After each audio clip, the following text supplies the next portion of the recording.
Hey, gorgeous. This is episode number 119. You are listening to Heart Sells Podcast.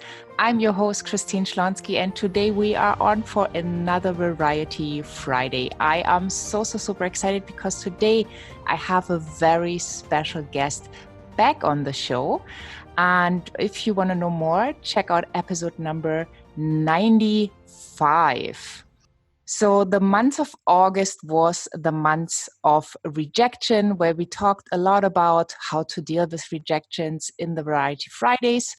And also I am inviting back on the show today the wonderful Quinn, who was inspired by the book of Andrea Waltz and her husband Richard Fenton, Go for No, Yes is the Destination. And he 10x'd the challenge by going for a full summer of no. The goal was 1,000 no's. The deadline is actually tomorrow, so we are a day early. But I'm traveling at the moment and, it's Variety Friday. I didn't want to wait another week to get into this wonderful interview. So I'm very excited to welcome Quinn back on the show. Thank you, Christine. It's nice to be here. Yes, I'm so excited and I can't wait to hear what happened. So when you contacted me, you already had collected 332 no's. Okay. I believe. And if I would have said no, that would have been number 333. Right. But, we did the interview. It went really, really well. And now I'm so curious about your experience. So how many no's have you collected since you started? 10 minutes ago, the number was 988. And while we were getting set up to record here, I got two more. People had seen my missed call and they called me back and I got two more. So I'm up to 990. I've got 10 more to get. I'll get those 10 tomorrow. Wonderful. So your challenge ends tomorrow. That's right. It was a summer challenge, and technically the summer ends on September 21st here in America, but I decided I wanted to finish by the end of August. Yeah. Yeah, that's a good idea, especially when you go for no. It might feel like a little relief. So how difficult was it for you to keep that challenge going? It was much easier because I was public about it. The fact that you wanted to talk to me afterwards, the fact that some others wanted to talk to me afterwards, the Facebook group certainly kept me motivated because I know most of the people in the group aren't sticking with it or haven't built up the courage to even begin yet. So that's what made it easier for me, being public about it and having an audience. That's a very good thing. So you basically had like the world as your accountability partner. Yes, exactly. And, I was really happy that you heard those two no's that I got, sort of to prove that I'm actually out there trying something. I'm not just some guy changing the number on his name tag every day. I'm actually out there getting the no's. Oh, yeah, definitely. And so last time we talked about your motivation for the challenge. Can we just sum it up for people who have not yet listened to episode number 95? Sure. Well, it's a book I bought 11 years ago. I've recommended the book hundreds of times in those 11 years. I just never bit the bullet and mustered up the courage to do it myself. I'm 51 years old and my business should be bigger than it is. And it's not primarily because of my fear of hearing the word no. So I decided that I needed a fun summer project. And I found Andrea's quote in my Twitter feed: I can achieve every goal and reach every dream by simply hearing no more often. And that spoke to me for some reason at that point. That was going to be my summer project. Wow.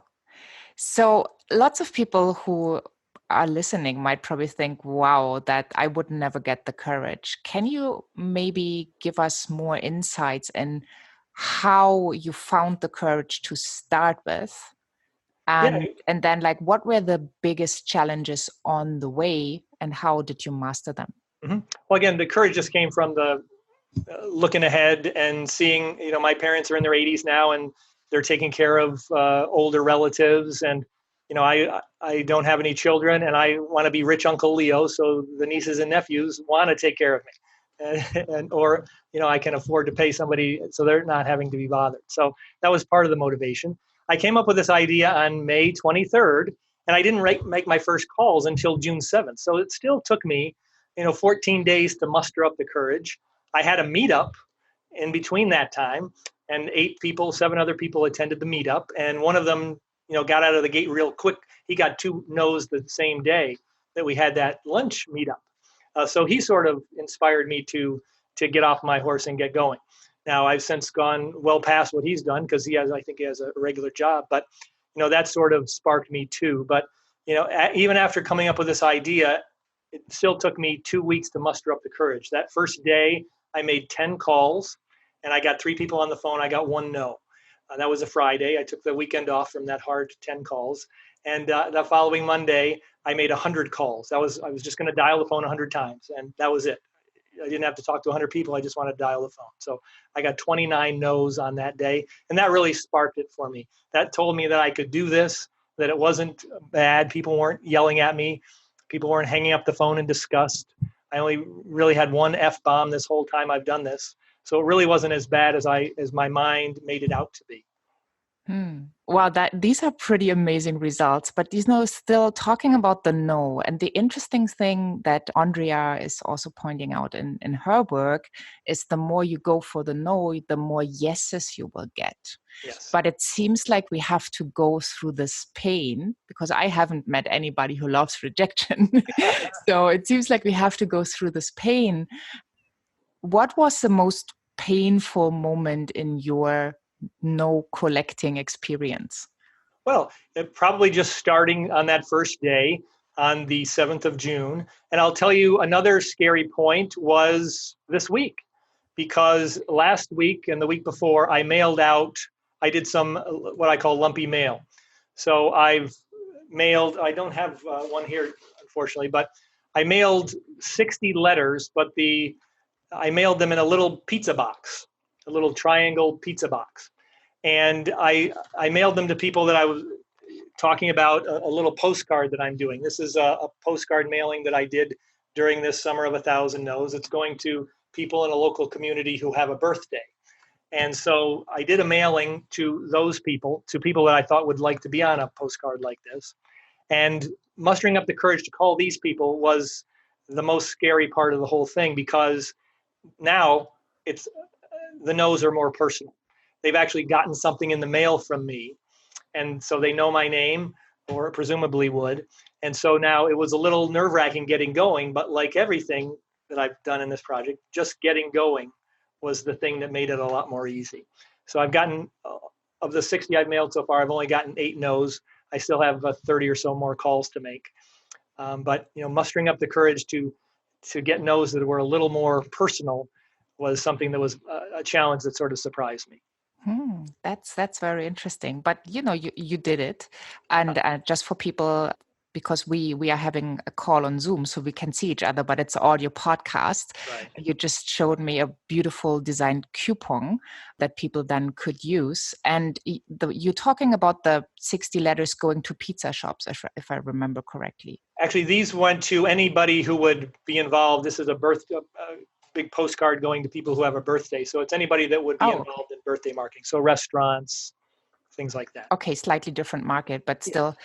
So if I do the math, right, because we talked about the no's and you said, well, there's still some more calls to be made. Yeah. What, if you add them all up, it's not that you just have gotten no's. What are the beautiful side effects of collecting the no's and actually asking for the sale? $3,315 so far. Cool. So around $3, some people will say, so you've earned $3 per no. And that's a fun way to do it. That's definitely a fun way to do it. And I just want to point out, it depends what you sell, right? Yes. You are not in the high ticket sales market. So I think it's easy for everybody listening kind of calculating, like, what's a sale worth to me? Mm-hmm. How many no's do I need? For example, if you sell a high ticket item, let's say 40,000, and you, out of 100 people, you get like 5 or maybe even 8 who say yes, mm-hmm. That adds up to a nice amount. Exactly. Right? So everybody can basically do the calculation with what they want to sell and then just go for it. Exactly. And it will take you some time to figure out what that number is. In your case, I hope you'd have that number before you got to 3,000, but you have to run your own numbers. Yeah, yes, that's so true. So what do you see as your biggest learning from that project? What will you take to moving forward in your business? Yeah, that no isn't scary. That if you're public about it, and I'm big on motivation, because I know if I didn't have this audience, that I wouldn't have stuck with it. I would have found an excuse not to make the 12 calls every day and all that stuff. So, being public about your goals, I'm I'm not a big fan of that. I think if my goal had been to make 1,000 sales and I'd been broadcasting that to people, people wouldn't have cared. But because it was a negative goal, I think it was much more interesting to people. So I think be public about your rejection goals. Be less public about your positive goals. People don't want to hear how successful you want to be. They're worried about their own lives, but they like the idea of watching you fail. So Yeah, I think it's a big encouragement, and I want to congratulate you on what you have achieved so far, and that you really stuck to it. Because tomorrow, I'm quite sure that tomorrow by this time you will have collected your 1,000th no. So when the podcast comes out, that you will already have reached your goal, and I think that's something so beautiful and something really, really to celebrate, because first of all, you got money into the bank that you would not have had right. if you wouldn't have started the challenge. You learned a lot about yourself. Mm-hmm. You can do it, right? From Right. like having the idea, it's now certainty. And I just experienced you getting 2 no's, and you took them with a big smile in your face, like, okay. So letting go of the outcome and not taking it personal is a thing that so many people struggle with. And for me, sometimes it depends a little bit on the day. Usually I'm totally fine letting go of the outcome, not of the goal though, right? If I feel that my services are the right services, I want to make sure that the person I'm talking to has received all the information they need to make a good decision for themselves. Mm-hmm. Mm-hmm. Right. So the goal for me is still to serve, but then the outcome, if they say yes or no, that's totally up to them, and I can let go of that. When I get my no, sometimes it is a little bit easier, and sometimes it is a little bit more difficult, because you kind of feel like, oh, they are missing out. But that happens. I think building the relationship. So I don't know how deep are going your calls when somebody shows some interest. Not if they showed interest, I would always direct them to something online that I had that they could look at. I wasn't collecting credit card numbers. I don't know how these cold callers collect credit card numbers on the phone. I mean, those people are magicians as far as I'm concerned. I was only looking for interest, and then could send them to a website, and then I can follow up after that. Mm-hmm. Okay, but you had a call to action, right? Yes. And that looks different for everyone Right. depending on the business model they are choosing. Right. So this is so cool. So what advice, I mean, getting started and just keep going is definitely one we already talked about, but is there anything else you would love to leave the audience with? Absolutely. Never give yourself a no from someone else. One of my, again, your listeners can't see this, but this postcard has 10 advertisers on it. When I was looking at the list, and I contacted all these people via email, I sent them an email. And so I looked at that list of potentials, and I said to myself, I saw one. There was a restaurant on there. This is a birthday card. There's a restaurant on there that is they have the #1 birthday offer in the area. Everybody knows about the birthday offer. And I saw them. And I said, I'm not going to send them an email. They would say no, because they already have the most popular birthday. They don't need any advertising. But I sent it anyway. And she took 3 ads on the postcard. They've got 3 restaurants, and now 3 ads that I got. So if I hadn't done that, if I had just said, they wouldn't do it. I wouldn't have those 3 restaurants on my postcard. So never give yourself a no from someone else. Give them the chance to do that. And I think I probably said this on the first one.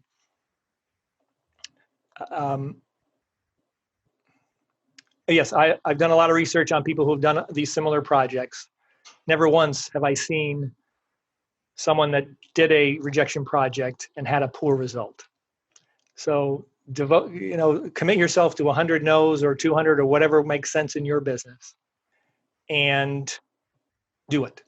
And be public about it. Tell people you want to be rejected 100 times. You're going to get a lot of laughs. You're going to get some leads. Because when people hear that you aren't going to be the hardcore salesperson, you're looking for that no, you'll be surprised at the leads they'll give you. What a good advice.